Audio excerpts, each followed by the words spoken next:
그렇고 우리 장로님 기도도 그렇고 또 교회 안팎으로 봐도 성탄 분위기가 무르익어가는 12월 셋째 주일, 저는 성탄절 설교 준비를 해야 되는데 에베소서 말씀이 계속 기억이 나서 오늘도 에베소서 말씀을 세 번째 이어서 드리고자 합니다. 지난 두 번에 걸쳐서 내 교회를 세우라 원투, 첫 번째는 하나됨을 지킴으로, 두 번째는 주시는 은사를 사용함으로.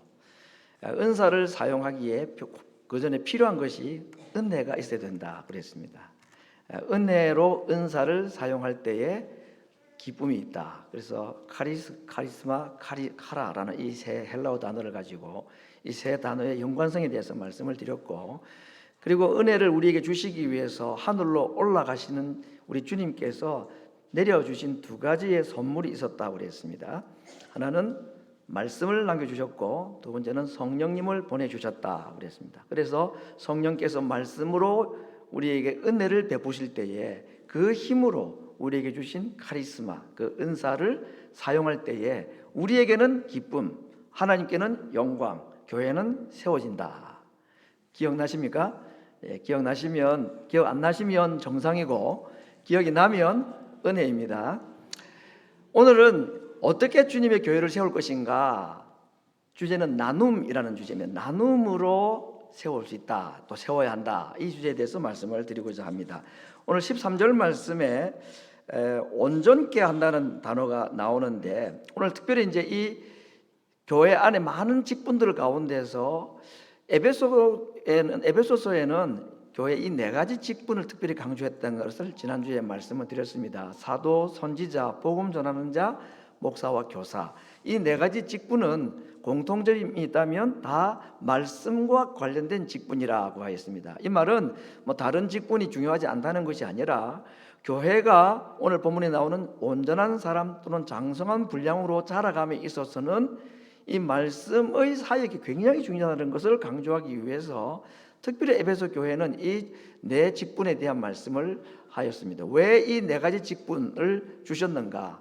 12절에서는 그 이유를, 이는 성도를 온전케 하며 봉사의 일을 하게 하며 그리스도의 몸을 세우기 위함이라고 했는데, 이걸 오늘 11절과 12절을 이렇게 연속해서 이 말씀을 정리하면, 예수님께서 자신의 몸이신 교회를 이 땅에 남겨주시면서 특별히 말씀 사역자들을 많이 세운 이유가 무엇인가 하는 것을 이 한마디로 한번 정리를 할 수가 있겠습니다. 주님께서 교회를 통해서 말씀 사역자들을 세워서 성도들을 온전케 하고, 그래서 온전케 된 성도들이 봉사의 일을 하게 함으로 그리스도의 몸 교회를 세우기 위함이다. 말씀 사역자들을 세우셔서 성도들을 온전케 하여 봉사의 일을 하게 해서 교회를 세우기 위함이다. 이것이 오늘 이 네 가지 직분자들의 사역자들이 교회 안에 세워진 특별한 이유라고 우리가 정리를 할 수가 있겠습니다.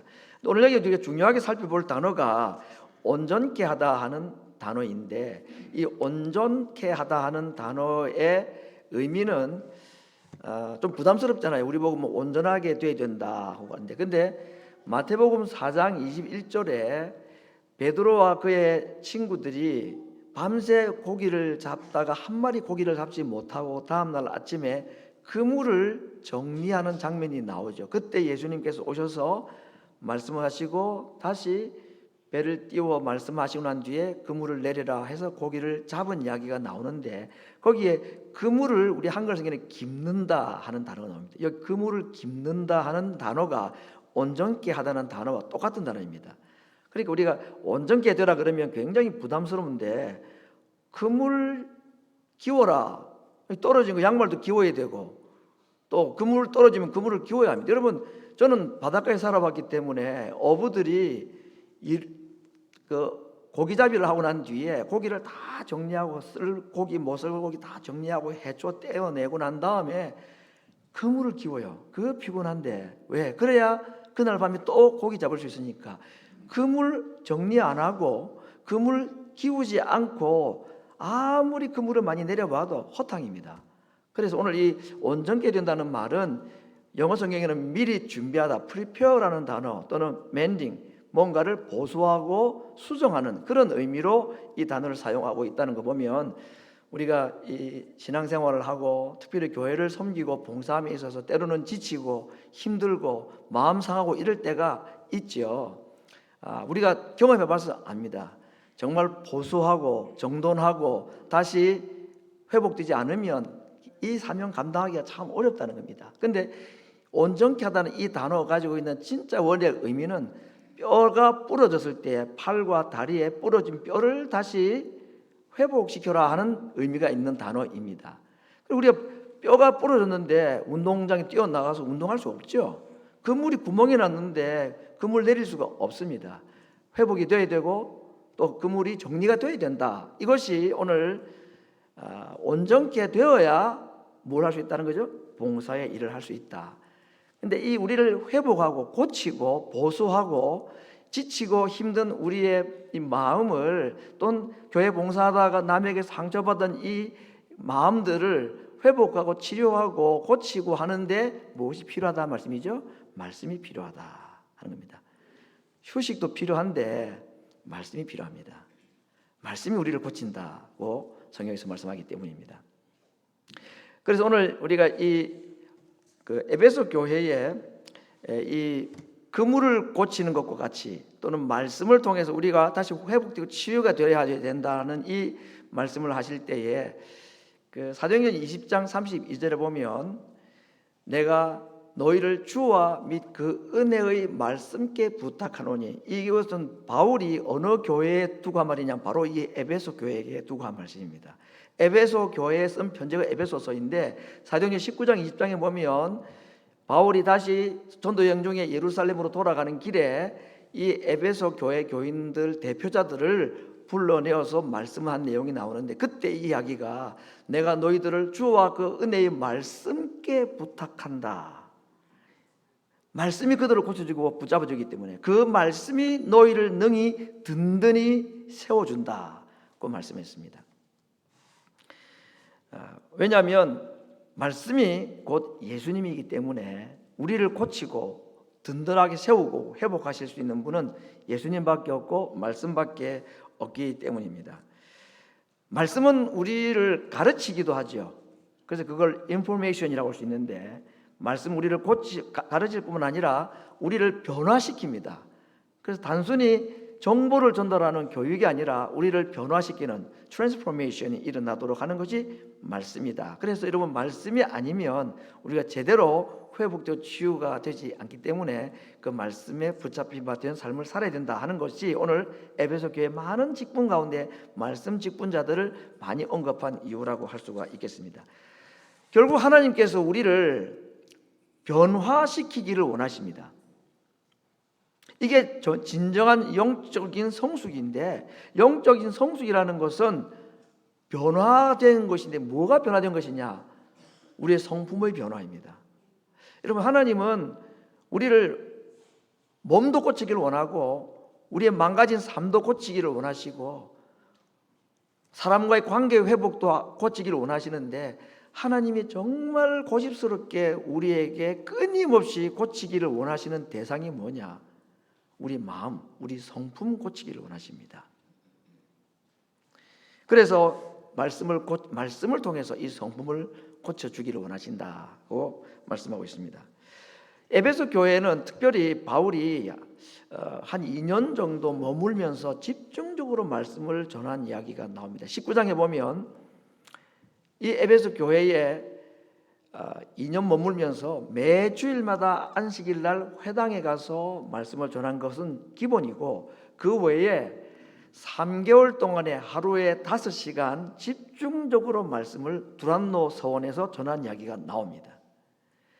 그러니까 이 교회에 편지를 쓸 때에 말씀에 너희들이 새롭게 무장되고 회복되어야 된다는 이야기를 할 때는 그만한 이유가 있는 것이죠. 이 교회는 말씀으로 그렇게 잘 무장이 된 교회이기 때문에 또 말씀을 얘기를 하는데, 이와 같이 주의 말씀이 힘이 있어 흥왕하여 세력을 얻었다. 에베소 교회의 그 2년간 집중적인 말씀 사역이 있고 난 뒤에 나라는 결과가 뭐냐? 에베소 지역에 하나님의 말씀이 힘이 있었다. 그리고 흥왕하고 세력을 얻었다. 그렇게 말하고 있습니다. 여러분, 하나님의 말씀이 우리에게 들려지고 우리 마음에 쌓이면 이것이 힘이 됩니다. 왜냐하면 그 말씀에 성령님의 조명하심, 성령께서 은혜를 딱 베푸시면 내 속에 쌓여 있었던 말씀이 기억이 나고 생각이 나게 하면 그게 나로 하여금 삶을 바꾸게 하기 때문입니다. 우리가 말씀 듣고 결심하고 그래서 내가 삶을 한번 바꿔봐야 되겠다, 내 행동을 좀 바꿔봐야 되겠다 수없이 다짐하고 결심하는데 자주 실패하고 넘어지고 안 됐던 이유가 뭐냐? 우리 속에 말씀이 쌓여야지 되는데 그러지 않았기 때문입니다. 하나님 말씀을요 정기적으로 반복해서 집중적으로, 이 세 단어, 하나님 말씀을 정기적으로 반복해서 집중적으로 들으면 이 말씀이 우리의 마음에 간직이 되고 우리 마음에 쌓이기 시작합니다. 말씀이 우리 마음에 쌓이면 거기에 하나님의 성령의 역사심이 있습니다. 그 말씀이 성령의 빛을 딱 받으면 나를 바꾼단 말이죠. 그게 말씀이 힘이 있다는 말입니다. 그 말씀은 천지를 창조한 말씀이고 그 말씀은 죽은 나사로를 살린 말씀이고, 그렇기 때문에 그분이 우리 속에서 말씀할 때에 놀라운 변화들이 일어나고, 그래서 그 힘으로 우리가 무장이 되어서 교회를 섬기고 봉사하고 할 때에 열매가 나타난다. 이것이 오늘 바울이 말씀과 우리와의 관계, 말씀과 성령과의 관계를 통해서 주시는 말씀의 내용입니다. 오늘 특별히 갈라디아 2장 20절에 보니까 바울의 유명 고백이 있죠. 내가 그리스도와 함께 십자가에 못 박혔나니, 이 말씀은 제가 다 생략하겠습니다. 설명은 그런 적 이전은 내가 산 것이 아니요 오직 내 안에 그리스도께서 사시고 계시다. 이게 말씀이 내 안에 살아있다는 표현을 누가 살아계셨다고 말씀하고 있죠?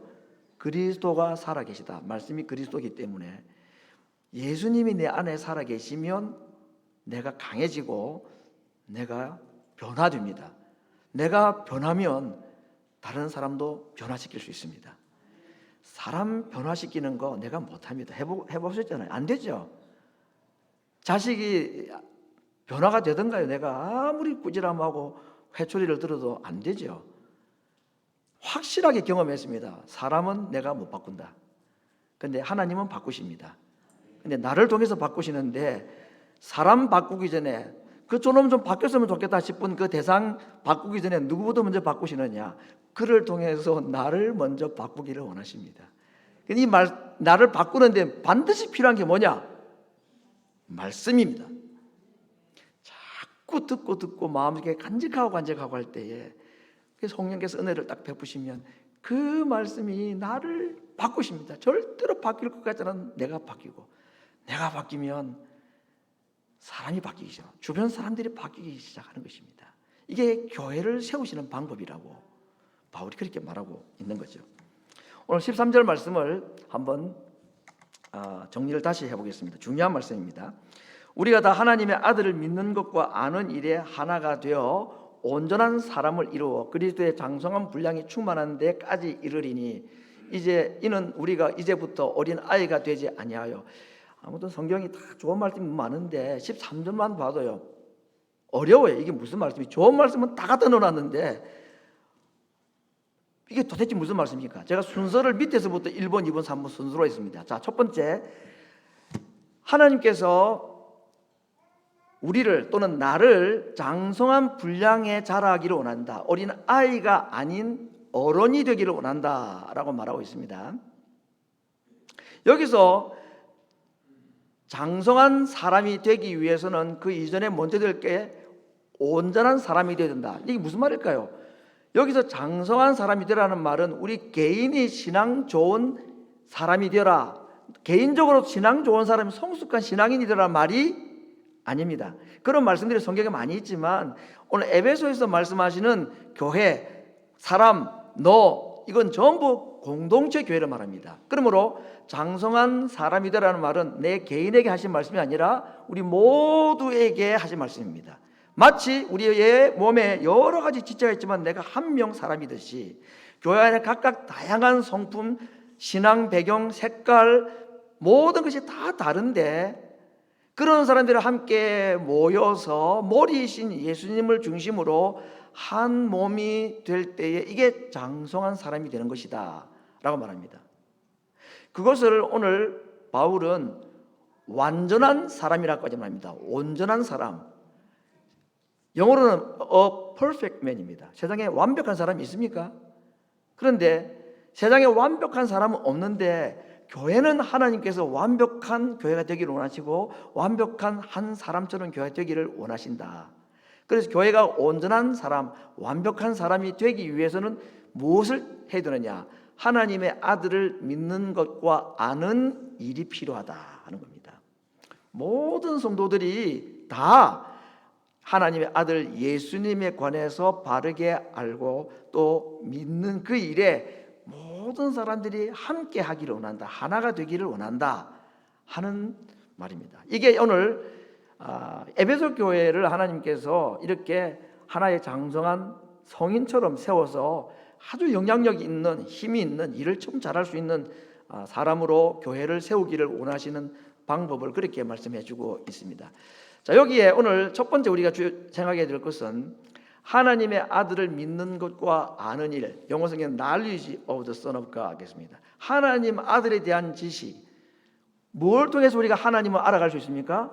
성경을 통해서, 말씀을 통해서. 그런데 각자가 하나님의 아들 예수님에 대해서 알아가라고 말하지 않고 어떻게 해요? 다 함께, 우리가 다 하나님의 아들 예수님에 대한 것을 성경에 대해서 함께 알아가기를 원한다 하는 것입니다. 요즘은 뭐 정말 인터넷이라는 단어를 이제는 뭐 쓸 수 없을 만큼이나 정말 세상이 어떻게 변하고 있는지 정말 모르겠습니다. 뭐 손가락 하나 탁 터치를 하면요, 뭐 원하는 모든 정보를 우리가 거의 다 얻을 수 있잖아요. 그래서 설교도 정말 좋은 설교를 다 들을 수 있습니다. 이제 우리 교회는 그런 분이 없는데 어느 지역에, 우리 지역도 아니면 조금 한 몇 시간 떨어진 지역에 한인교회에 목사님 설교를 하는데 거기에 젊은 사람들이 스마트폰으로 검색을 하는 거예요.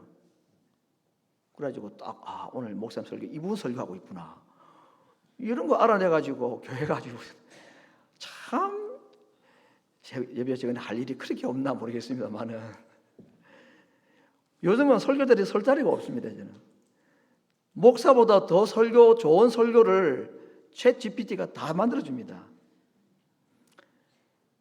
개인적으로는 뭐 성경 공부도 뭐 인터넷으로 하고 또 연구도 강의도 세미나도 좋죠. 시간 있으면 다른 거 보느니 그런 거 보면 도움이 될 겁니다. 저 뭐 반대하고 그러지 않습니다. 하시는 거 좋습니다. 그런데 이것이 뭐는 못하느냐? 함께 신앙생활하고 함께 예수님을 알아가는 일은 안 된다는 얘기죠. 나는 개인적으로 좋은 신앙으로 뭐 연마되고 하는 것 필요한데 에베소 교회에 그때는 인터넷이 없어서가 아닙니다. 유튜브가 없어서 이 말씀한 게 아니고 그때나 지금이나 교회의 바른 모습은 뭐냐? 많은 성도들이 다 함께 한 예수님을 믿고 한 하나님의 아들에 대한 지식을 가지는 것이 교회가 장성하고 온전하게 되는 방법이라고 지금 말해주고 있는 거 아닙니까? 그러므로 개인적으로 성경 공부를 하고 유튜브를 통해서 뭐 인터넷을 통해서 많은 것을 정보를 얻는 거 다 필요한데 정말 우리가 양보하지 말아야 될 것이 있으면 한 말씀 한 믿음, 같은 말씀 같은 믿음으로 우리가 만나고 해야 이것이 장성한 교회가 되는 것이고 온전한 사람이 되는 것이고 이것이 건강한 교회로 자라가는 것이다 라고 지금 바울이 말하고 있는 것입니다. 그래서 오늘 우리가 이 말씀을 함께 듣는 것이 그만큼 중요하다는 것을 오늘 본문을 통해서 우리에게 말씀을 해주고 있습니다. 자, 이러면 이제 오늘 주제가 되는 나눔으로 우리가 장성한 또는 완벽한 사람으로 자라가자 그랬는데 바울이 이 에베소서를 통해서요 교회에 대해서 정말 이 두 단어로 잘 설명한 것입니다. 사람 두 사람을 내세웠습니다. 2장 15절에 보면 우리가 알고 있는 유대인과 이방인으로 만난 한 새 사람 기억나시죠? 영어로는 a new man입니다. 한 사람인데 둘로 된, 여러 사람으로 된 한 사람, 그게 새 사람이다. 이 한 새 사람이라야 하나님께 나아감을 얻는다. 기억나시죠? 두 번째, 오늘 본문에는 a perfect man, 완전한 한 사람.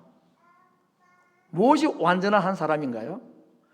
예수님에 대해서 함께 같은 지식 또는 같은 신앙 고백을 가진 성도들의 모임, 이것이 장성한 사람이고 완전한 사람이다 라고 말하고 있습니다.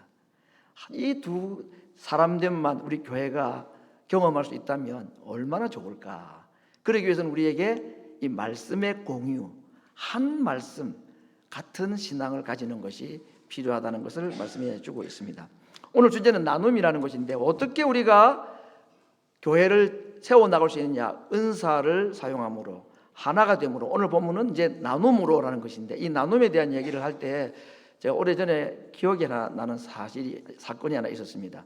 뭐 아파트 살 때니까 10몇 년이 지난 것 같은데, 미국 온 지 얼마 되지 않았을 때고, 근데 이제 옆집에 새로운 한국 분이 이사를 왔습니다.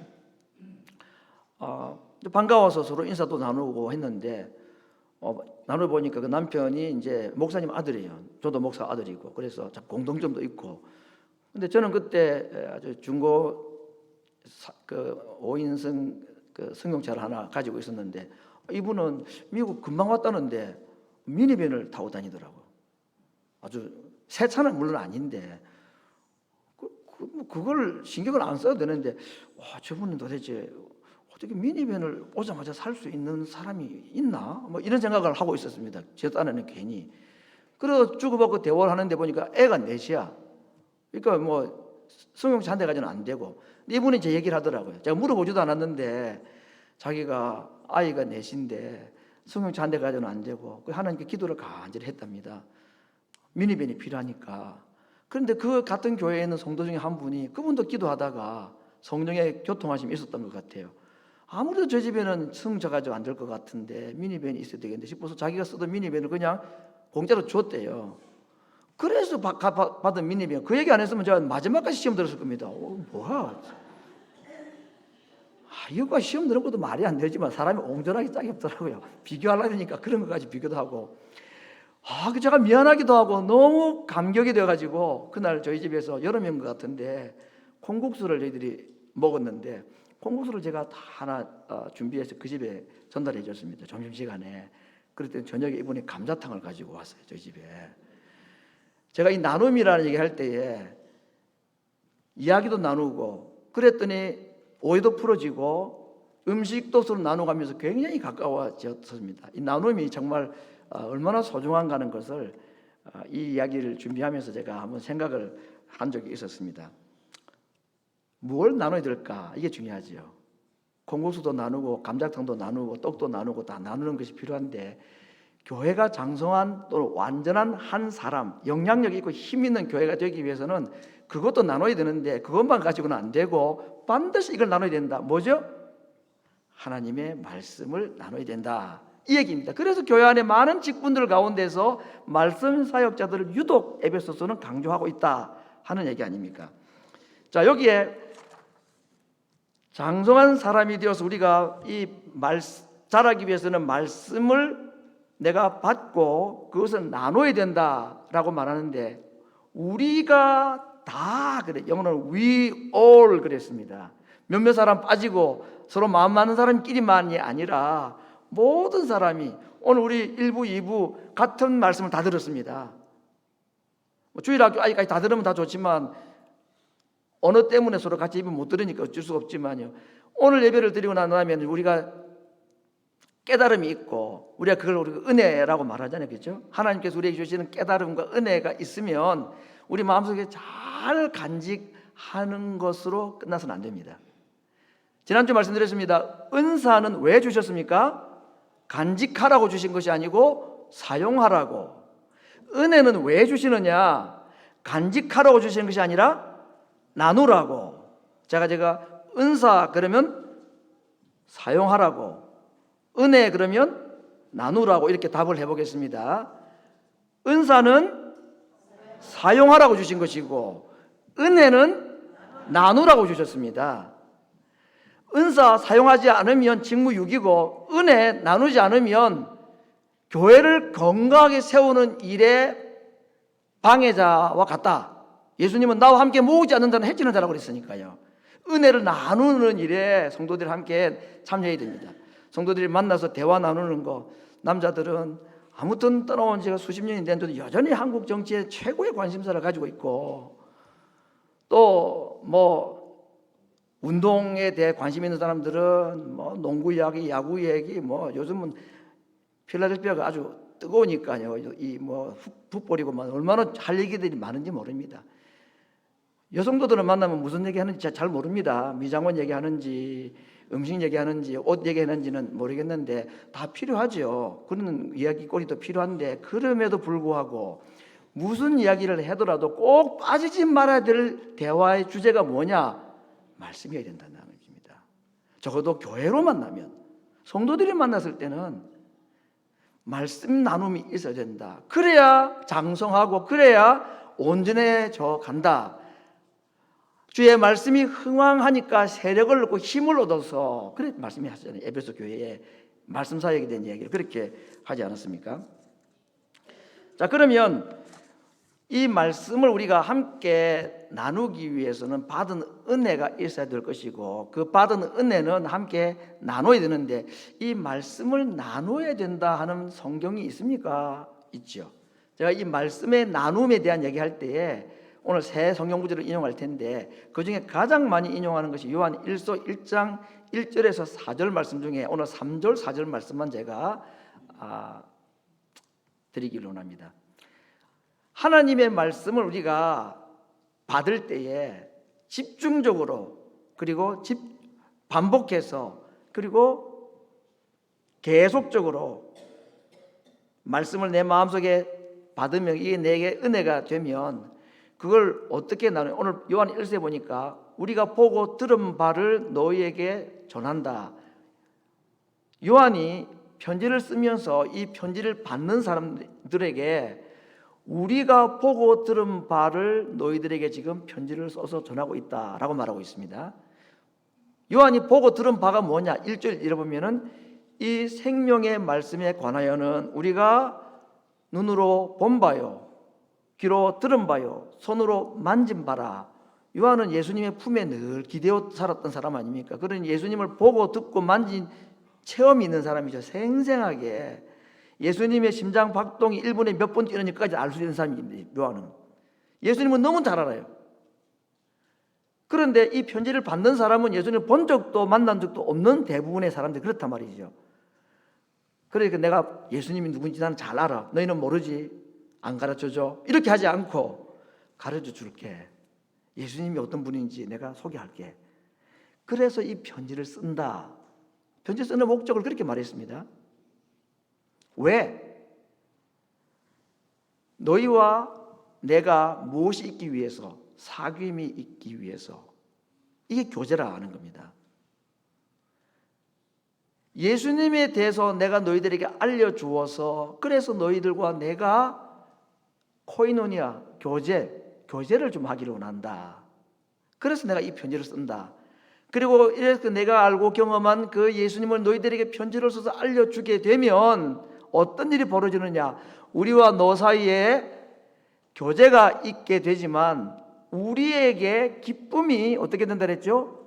충만케 된다. 이 충만케 된다는 표현을 영어 성경 어떤 성경은 complete, 완성된다 하는 표현을 썼습니다. 그래서 이 구절을 통해서 감히 이렇게 이야기할 수 있습니다.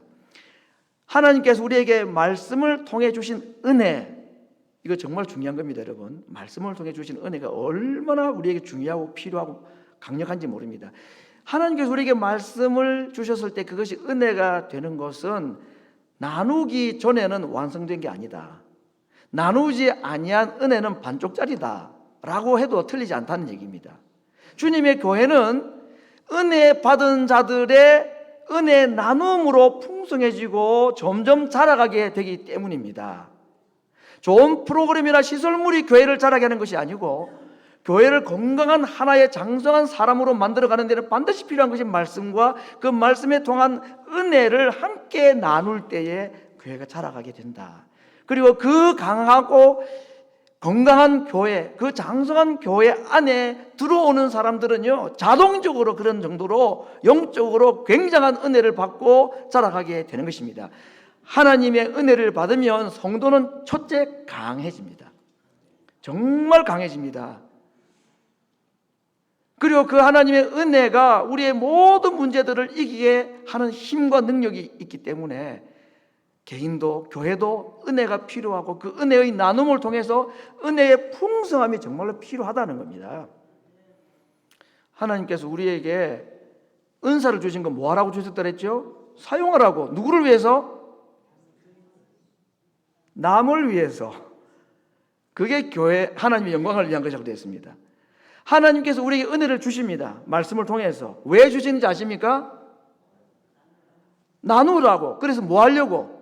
내 기쁨은 더 충만하고 말씀을 나눔 받은 사람들도 그 은혜 안으로 함께 들어가기 위해서 주님의 교회를 장성한 교회로, 건강한 교회로, 온전한 교회로 세워가기를 원해서 내게 먼저 은혜 주신 것입니다. 내가 은혜 받았다, 말씀을 받았다, 말씀의 은혜를 받았다 하는 것은 책임이 따릅니다. 나눌 책임이 있는 거죠. 저는 그런 경험을 많이 해봤습니다.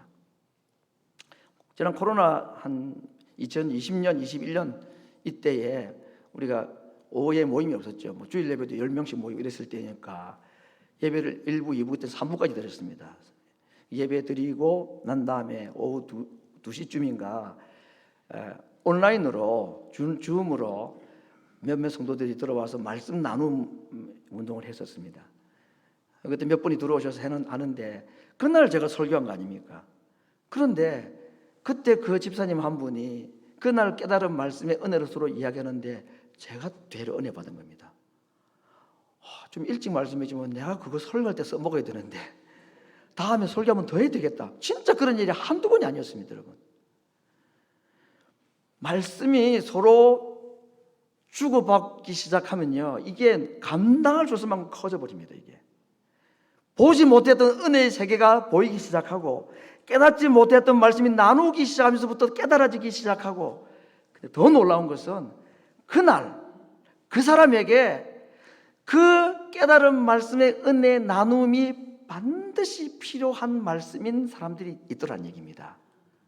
이 문제 때문에 고민하고 괴로워 힘들어하고 있는데 그날 말씀을 누군가가 전해주고 말씀을 나누어 줬는데 꼭 목사의 설교가 아니라 할지라도 목사의 설교를 통해 은혜 받은 사람이 자기 은혜 받은 걸 얘기했을 뿐인데 그 은혜가 전달될 때 이분의 고민했던 문제가 딱 해결되는 일들이 한두 번이 아닙니다, 여러분.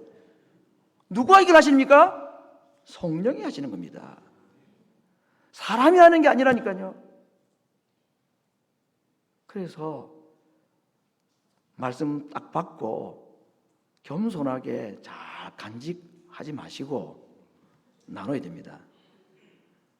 나에게도 좋고 그 말씀이 그날 필요한 사람이 분명히 있다고 생각하고 저질러 보십시오. 한번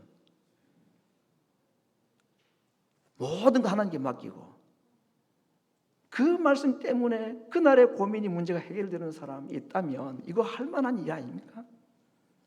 이게 하나님께서 교회 안에 다른 많은 직분 가운데 말씀 사역자를 세우신 이유라고 오늘 바울이 말하고 있는 것입니다. 두 번째 구절은 오늘 15절 말씀인데요, 사랑 안에서 참된 것을 하여, 우리 한글 성경은 그렇게 번역이 되어 있는데 영어 성경은 speaking the truth in love 이렇게 되어 있습니다. 그러니까 오늘 이것을 원문대로 해석하면 사랑 안에서 참된 것을 하여, 이 말은 어떻게 해석해야 되느냐, 사랑 안에서 진리를 말하여 은혜를 어떻게 하라고요? 말해라. 그래서 자라간다라고 말하는 것입니다. 받은 깨달음 은혜를 말함으로. 근데 여기 중요한 것이 하나 있어요. 조건이 있죠. 사랑 안에서 하라. 자칫 말씀을 서로 이야기하다 보고 깨달은 은혜를 얘기하다 보면 사랑 안에서 하는 게 아니라 자랑 안에서 할 수가 있습니다.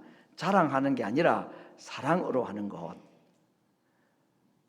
그것만 하나 조심하면 주저할 필요가 없습니다.